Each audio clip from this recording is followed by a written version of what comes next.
A paz do Senhor Jesus, seja mais uma vez bem-vindo ao canal José Carlos Maciel, canal de estudo bíblico da Palavra de Deus. Hoje nós vamos estudar a lição 10 da Escola Bíblica Dominical. O Ministério de Mestre ou Doutor. Agradecendo a você que está assistindo no canal, você que tem comentado, dizer muito obrigado. Continue fazendo isso, que é para que nós possamos fazer mais vídeos como esse. Vídeo de estudo bíblico. A nossa leitura bíblica em classe da nossa lição é Mateus, capítulo 7, versículo 28 e 29, Atos dos Apóstolos, capítulo 3, versículo 1, Romanos, capítulo 12, versículo 6 e 7 e Tiago, capítulo 3, verso 1. O objetivo geral da nossa lição é retratar a missão do ministério de mestre. Os objetivos específicos: apresentar que Jesus, o mestre da Galiléia, é mestre por excelência. E o segundo, identificar a ordem de Jesus aos seus discípulos para ensinar a igreja do primeiro século. E o terceiro, apontar a importância do dom ministerial de ensinar na igreja local. O nosso primeiro ponto, Jesus, o mestre por excelência, dividido em 3 subpontos. O primeiro, o mestre da Galiléia. O segundo, o mestre divino. O terceiro, o mestre da humildade. E o nosso segundo ponto, o ensino das Escrituras na igreja do primeiro século, com seu primeiro subponto, uma ordem de Jesus. O segundo, a doutrina dos apóstolos. O terceiro, ensinamento persistente. O nosso terceiro ponto, a importância do dom ministerial de mestre. Primeiro subponto, uma necessidade urgente da igreja.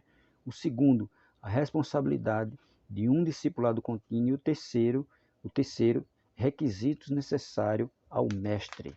A nossa conclusão, e a nossa leitura bíblica em classe agora, Mateus capítulo 7, versículo 28 e 29, que diz assim: E aconteceu que, concluindo Jesus este discurso, a multidão se admirou da sua doutrina.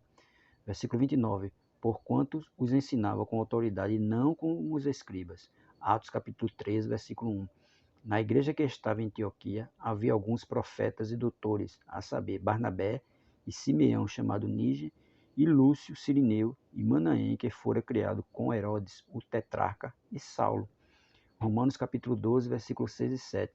De modo que, tendo diferentes dons, segundo a graça que nos é dada, se é profecia, seja ela segundo a medida da fé. Se é ministério, seja em ministrar. Se é ensinar, haja dedicação ao ensino. Tiago capítulo 3, verso 1. Meus irmãos, muitos de vós não sejam mestres, sabendo que receberemos mais duro juízo. Está vendo? Os mestres receberam mais duro juízo, porque é ele quem ensina o povo. O texto áureo da nossa lição vai dizer: de modo que, tendo diferentes dons, segundo a graça que nos é dada, se ensinar, haja dedicação ao ensino. Romanos capítulo 12, versículos 6 e 7. Nossa verdade prática vai dizer assim: os vocacionados por Deus para o ministério do ensino são por eles chamados para edificar a igreja de Cristo. São por eles chamados. É chamado por Deus, não pelo homem.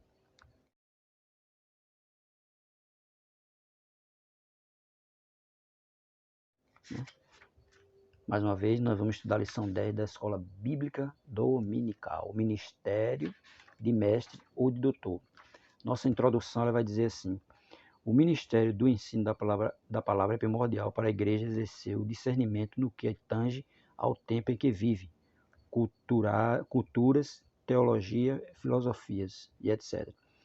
Tão importante é a função do mestre na igreja que as Escrituras declaram o quanto ele deve esforçar-se intelectualmente para exercer tão nobre tarefa. Romanos capítulo 12, verso 7.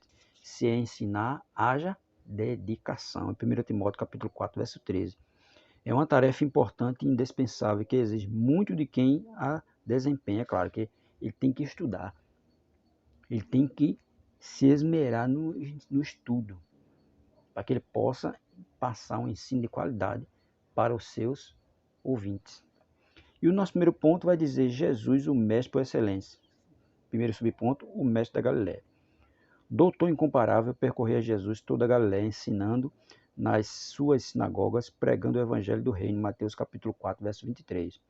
No ministério terreno, seus sermões, ensinos e discursos eram inflamados pelo amor às pessoas. Diferente dos escribas, ele ensinava como quem tinha autoridade, Mateus capítulo 7, versículo 28 e 29. A verdade emanava da pessoa de Jesus. Os que o ouviam só tinham duas opções: amá-lo ou odiá-lo. Veja, eles tinham duas opções que os ouvintes de Jesus: amar Jesus ou odiar. Era impossível ouvi-lo e ficar indiferente. Jesus transformava a consciência do acomodado e aquietava o coração do perturbado, porque as palavras dele, a palavra que edificava, palavras que eram ensinadas com amor, né? Porque a preocupação de Jesus era com as pessoas, então ele ensinava com amor, e não só ensinava, mas também vivia aquilo que ensinava. Segundo subponto, o mestre divino. Em visita a Jesus, um mestre da lei chamado Nicodemos, educado nas melhores escolas religiosas de Israel e grande conhecedor das escrituras hebraicas, reconheceu em Jesus um personagem incomum de seu tempo. Evangelho de João, capítulo 3, versículo 1 e 2. Esse mesmo fariseu, que era príncipe dos judeus, afirmou que o Nazareno não poderia fazer o que fazia se Deus não fosse com ele. Jesus é chamado mestre a cerca de 45 vezes ao longo do Novo Testamento. Claro, porque Nicodemo, mesmo sendo mestre, quando ele foi de noite se encontrar com Cristo, que ele foi escondido para ninguém ver, quando Jesus teve um diálogo com ele, ele não entendeu nada. Mesmo ele sendo um mestre, ele não estava entendendo as palavras de Cristo. E eram palavras simples, mas mesmo assim não entendia. E ele reconheceu que Jesus era mestre, porque tudo que Jesus fazia, ninguém no mundo tinha feito da mesma forma que ele fez. E como ele fez, por isso que ele reconheceu que ele era mestre e vindo de Deus. O mestre da humildade. A fim de ensinar os discípulos acerca da humildade, Jesus levantou-se da ceia, tirou as vestes e, tomando uma toalha, cingiu-se. Depois, pôs água numa bacia e começou a lavar os pés aos discípulos e a enxugá-los com uma toalha, com o que estava cingido. Evangelho de João, capítulo 13, versículo 4 e 5. Que ensina chocante para os judeus, né? Que os judeus, ele não fazia isso, os mestres judeus não faziam isso. Se abaixar para estar lavando os pés dos seus discípulos, não fazia. A pergunta de Pedro descreve essa perplexidade no verso 6 de João capítulo 13. Né? Era imaginável um mestre encurvar-se para lavar os pés de pessoas leigas, né? Dos seus discípulos que estavam aprendendo. Eles não faziam isso. Né? Jesus era um mestre e deu exemplo aos discípulos. O Emmanuel, Deus conosco, encurvou-se diante dos homens. E isso se deu porque o ensino de Jesus não era mero discurso, mas espírito e vida. Evangelho de João capítulo 6, verso 63. Ele nos convida a fazer o mesmo. Vós me chamais mestre e senhor e dizeis bem, porque eu sou, ele era e ainda é. Ora, se eu, senhor e mestre, vos lavei os pés, vós deveis também lavar os pés um dos outros, porque eu vos dei o exemplo, para que como eu vos fiz, façais vós também. Evangelho de João capítulo 13, versículo 13 ao 15. Ele mesmo deu o exemplo, ele deixou exemplo para toda a humanidade, que ele mesmo sendo mestre, mas ele não preocupou com o seu título de mestre, ele só se preocupou em fazer aquilo para o qual ele veio ao mundo para fazer. Mostrar o amor de Deus às pessoas, e foi isso que ele mostrou, toda a humildade. E o segundo ponto vai dizer o ensino das Escrituras na igreja do primeiro século. Uma ordem de Jesus, primeiro subponto.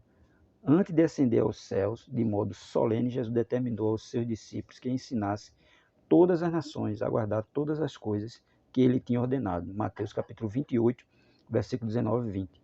O livro de Atos registra a obediência dos primeiros apóstolos no cuidado de cumprir a determinação de Jesus. Após a descida do Espírito Santo, Atos capítulo 2, versículo 1 a 6, o discurso de Pedro foi um verdadeiro ensino proferido no poder do Espírito Santo, Atos capítulo 2, versículo 14 a 40. Tendo em vista a plena edificação da igreja na palavra do Senhor Jesus, através do Espírito Santo, dotou alguns de seus servos com o dom ministerial de mestre ou doutor. É tão tal que, quando houve a descida do Espírito Santo, o discurso de Pedro foi um discurso tão inflamado, né, que se converteu ali quase 3.000 almas. Né? Veja a diferença. E eles continuaram da mesma forma, pregando e ensinando. Né? Ele vai dizer que ele dotou alguns com o dom ministerial de mestre ou doutor, Efésios capítulo 4, verso 11. Esse dom é uma capacitação sobrenatural do Espírito. Isso não significa, porém, que devemos descuidar da nossa formação intelectual, pois o preparo para o ensino passa pela capacidade de aprender para, posteriormente, ensinar. Primeiro, nós devemos aprender. A Bíblia deixa bem claro que aquele não senta para aprender, não é apto para ensinar. Em primeira pessoa, tem que aprender para depois ensinar, e não ir logo ensinar sem aprender. Porque muitos querem ser mestre, muitos querem ser doutor, mas ele não senta para aprender, ele não quer sentar para aprender, ele só quer ensinar. Então, uma pessoa dessa não tem capacidade de ensinar ninguém, nem ele mesmo. Porque primeiro nós temos que sentar para aprender.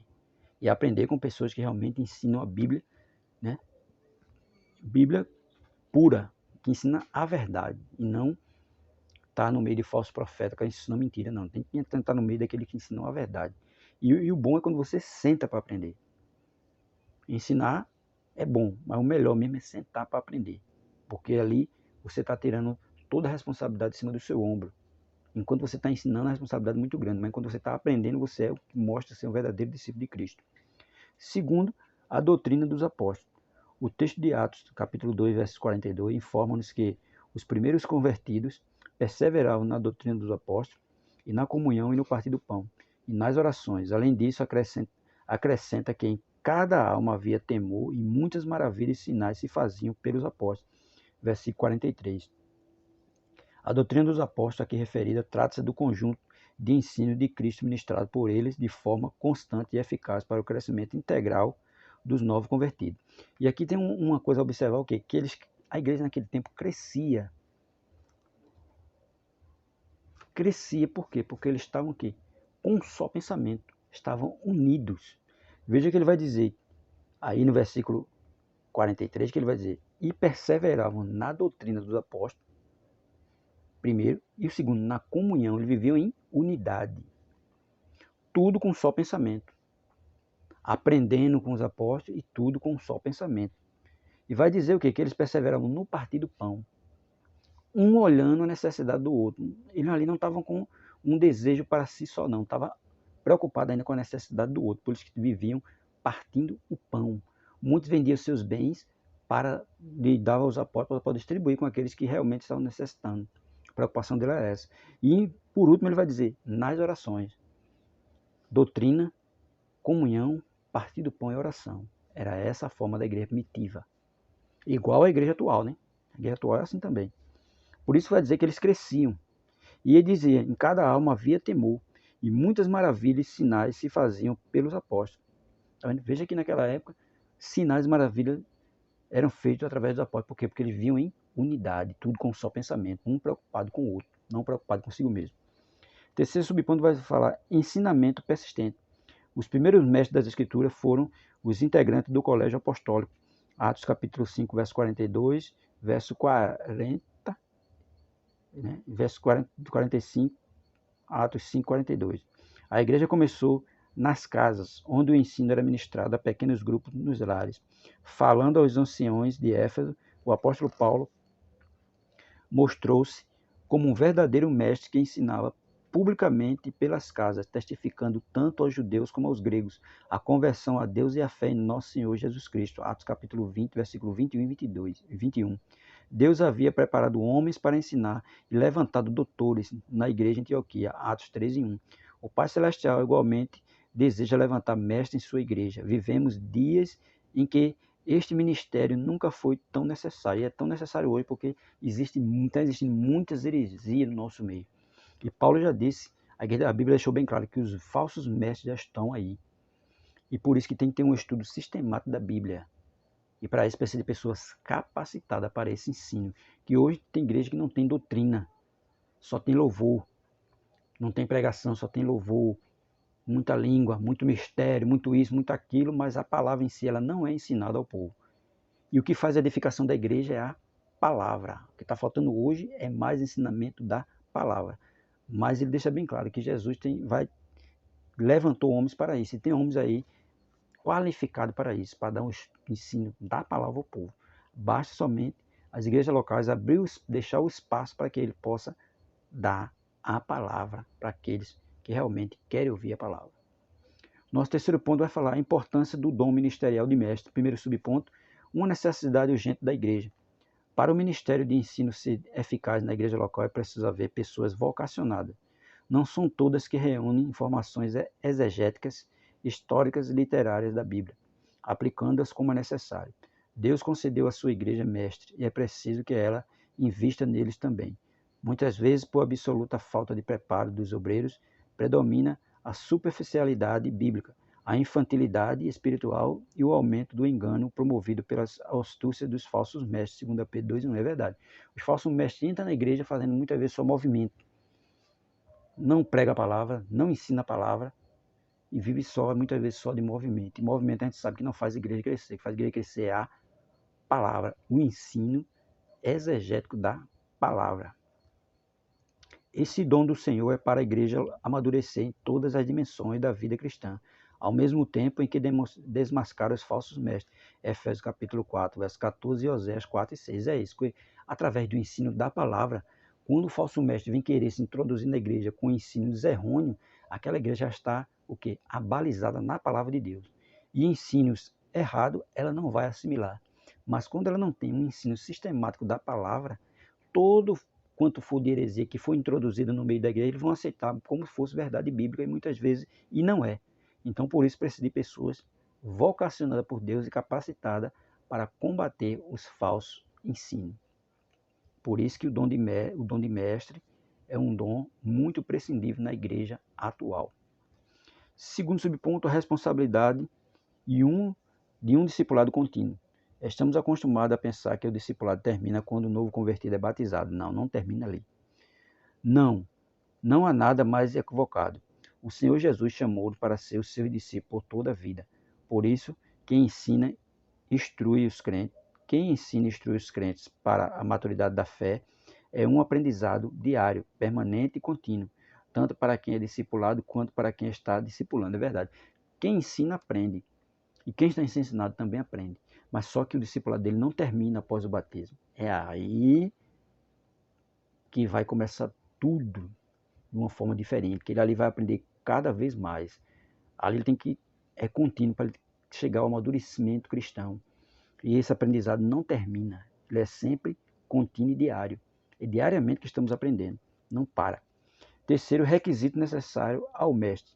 Apresentaremos alguns requisitos importantes para a igreja reconhecer pessoas com o dom ministerial de mestre em nossa época. Um salvo em Cristo. Primeiro, ele tem que ser salvo em Cristo, tem que ser crente. Não pode haver dúvida quanto à própria experiência salvível por parte do vocacionado para o ministério do ensino. 2 Timóteo, capítulo 2, versículo 10 a 13. Infelizmente, há pessoas que não creem naquilo que ensinam. Assim não há verdade nem firmeza nelas. É claro, se ela não está acreditando naquilo que ela está ensinando, como é que ela vai ensinar? Se ela não acredita. Então é aí que a igreja tem que ficar aí esperta a respeito dessas pessoas. Se ele não crê naquilo que ele está ensinando, então ele não pode estar ensinando ninguém, porque o ensino dele não vai ser eficaz. Segundo,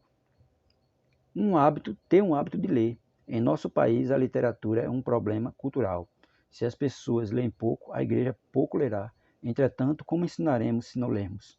É isso, quem ensina ele tem que ler, tem que estar sempre atual, tem que estar sempre lendo a Bíblia, bons comentários bíblicos, que é para lhe auxiliar ali no ensino da Bíblia.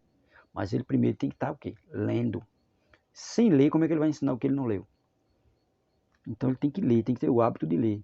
O hábito da leitura era levado a sério no ministério do apóstolo Paulo, 1 Timóteo capítulo 4, verso 13, e 2 Timóteo capítulo 4, verso 13. Né? Paulo tinha o hábito de ler, ele não parava de ler. Terceiro, preparo intelectual. A Bíblia é o instrumento de trabalho do ensinador cristão. Considerando este livro milenar, veremos que a cultura e o mundo da Bíblia são diferentes do nosso.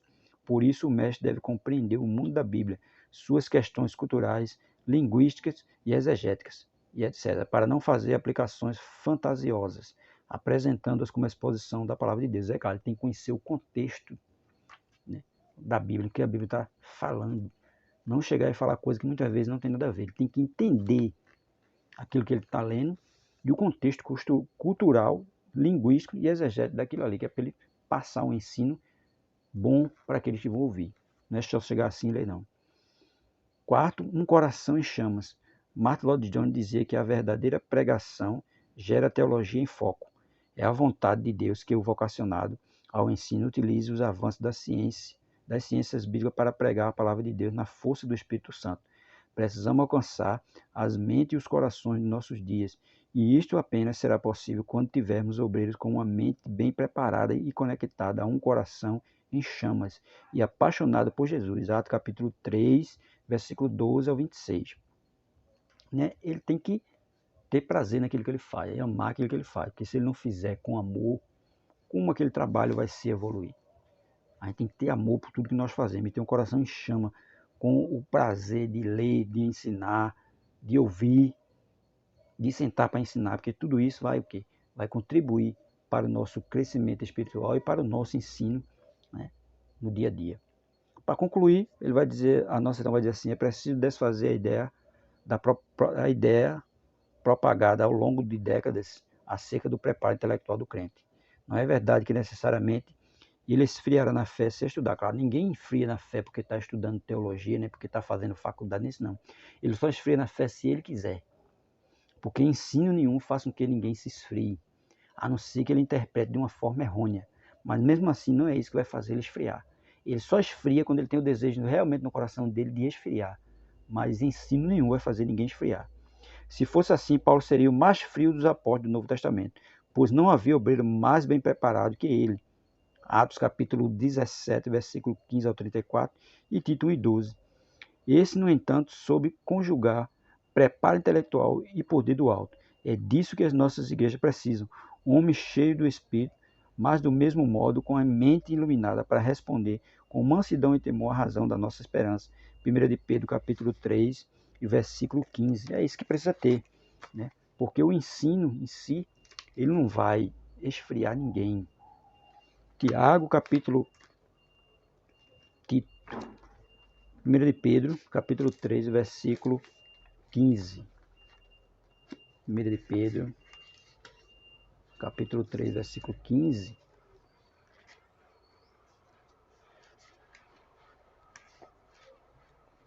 Vamos ver o que vai dizer aqui para nós. Vai nos dizer assim, aí. Antes santificar a Cristo como Senhor em vosso coração, e estáis sempre preparados para responder com mansidão e temor a qualquer que vos pedir a razão da esperança que há em vós. Que nós possamos sempre fazer isso. Não parar de estudar, não parar de ler. Mesmo que nós não sejamos mestres, mesmo que nós não sejamos doutor, mas como crente nós temos que estar sempre com a nossa Bíblia em dia, lendo ela sempre e tentando aprender com ela sempre. Amém?